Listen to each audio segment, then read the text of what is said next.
Although there are several indications that point to Richard Allen being involved in the murders of Abby and Libby, there are a good number of people who believe that Richard Allen is not the bridge guy because there are no criminal records, forensic and DNA evidence against him from the crime scene, and that cycling markings on a round that had been ejected from the chamber are by no means a sure science in the way markings on projectiles that have been fired through a barrel are.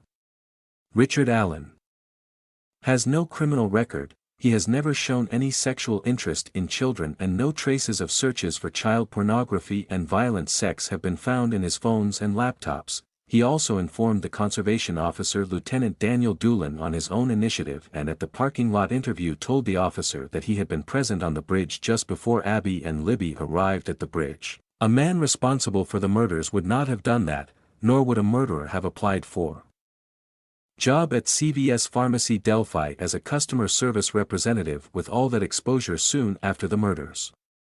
He would also not have worn the same clothes and kept the same appearance and hairstyle for years after the murders in the small town where the murders had taken place. Most likely he would have moved from Delphi shortly after the murders.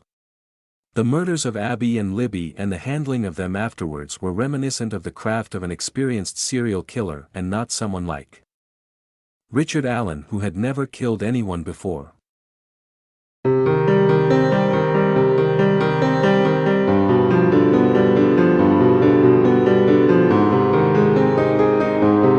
On April 19, 2018, an Indianapolis professor was arrested for the second time in less than a year on child molestation charges in Carmel. Dr. Anthony S. Johnson, then 51, faced a new count of child molestation related to an alleged incident in March. Professor Anthony Johnson also awaited trial on multiple counts of child molestation and criminal confinement, after his arrest in Carmel last summer. Prosecutors said he twice placed his hands down the shirt of an 8-year girl and rubbed her bare chest as he was saying goodbye to her after visiting her family on March 3. The girl's parents did not witness the incident, but were approached by their daughter after Professor Johnson left. The girl also told investigators that she had sometimes been to his house in the past when he lived in the same neighborhood and weird things would sometimes happen. The girl said she often had sat on Professor Johnson's lap during such visits, but there was one time when she said he had his hand close to her private spot. Professor Johnson is also accused of fondling 3 girls in August 2017 during a pool party in Carmel. Authorities said Professor Johnson, who was known to the victims as Mr. Tony, touched 8- and 9-year-old girls on their genitals while they were watching movies and playing in a playroom.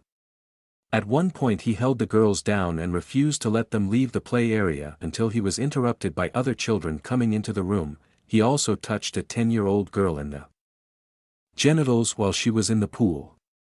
Professor Anthony Johnson was arrested by Carmel police on August 22, 2017 in that alleged incident and was later released on bond.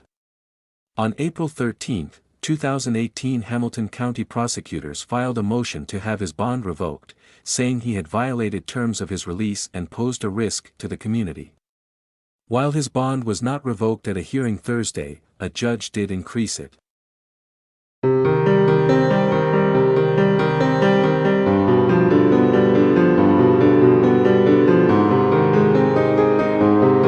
Dr. Anthony S. Johnson, also known as Tony, is a 1996 Washington State University graduate who obtained board certification in veterinary emergency medicine and critical care in 2003. He is currently the Minister of Happiness for the Veterinary Information Network, an online community of 75,000 worldwide veterinarians, and is a former clinical assistant professor at Purdue University School of Veterinary Medicine in Indiana. He has lectured for several international veterinary conferences, winning the Small Animal Speaker of the Year award for the Western Veterinary Conference in 2010 and is an active blogger and writer. He used to live in a converted one-room schoolhouse in the middle of a cornfield, but has since taken up occupancy in a normal house in a normal neighborhood. He has 3 young kids and a wife named Gretchen, who is also a veterinary emergency and critical care specialist. They recently moved from Carmel, Indiana to the suburbs of Chicago. In his spare time he enjoys woodworking, cooking, wine, reading and writing little horror stories. He started as an overnight technician in a small veterinary hospital in Seattle. He enjoyed the work very much, so he applied to veterinary school at Washington State University and graduated in 1996. He did an internship in California and a 3-year residency in Portland, Oregon. He became board certified in 2003 and has since worked at many emergency and specialty hospitals across the country including Indiana and Illinois, where he currently works. He makes money through lecturing, teaching and treating pets for emergency illnesses. Professor Anthony Johnson resembles the two drawings of the bridge guy and the man on the video. He also resembles Richard Allen and is 4 years older. He lived in Carmel, Indianapolis metropolitan area at the time of the murders and worked as a professor at the Purdue University School of Veterinary Medicine, which is close to Delphi.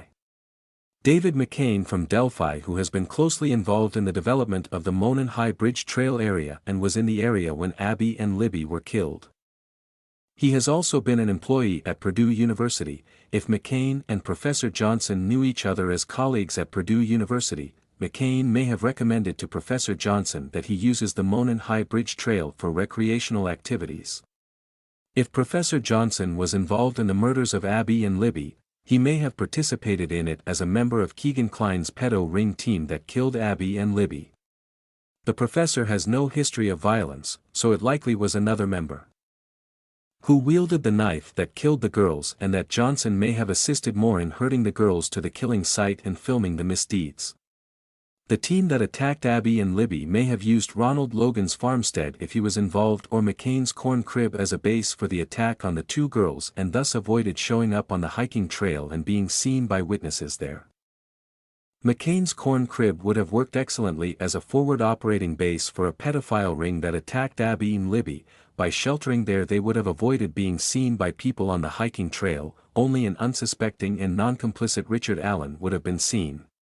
Many are convinced that Richard Allen is the killer, and with the circumstantial evidence against him one cannot rule him out.